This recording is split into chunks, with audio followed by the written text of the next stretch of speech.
says to Ay, bu qızdan xoşum gəlir. 2-3 dəfə görmüşəm. Nətər yaxınlaşım buna? Kimdir şu? Ələmmi, tanış olmaq istəyirəm.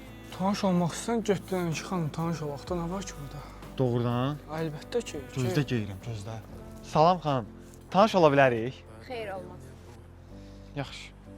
Olmadı. Necə olmadı? Nə dedin sən? Getdim dedim ki, salam xanım, tanış olmaq olar. Belə avtomat kimi qızla danışırlar. Get biraz yavaş-yavaş, biraz təmkinlə danış da. Yaxşı, gözlə.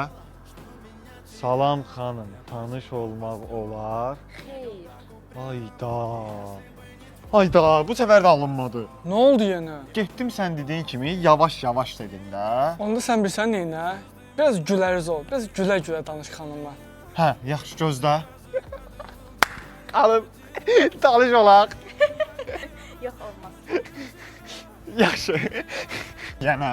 Nə oldu? Bir dənə şeydə bacarmadın, neysən?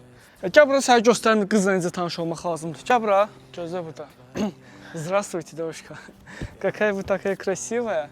Можешь познакомиться? Конечно можно. Nə oldu ha burada? Ay. İdi отсюда, чушка. Mənə dedin, Tuşonka? Привет. Где метро? Ay, по-русски не знаю, видана. Чушка. Bu da Tuşonka deyil.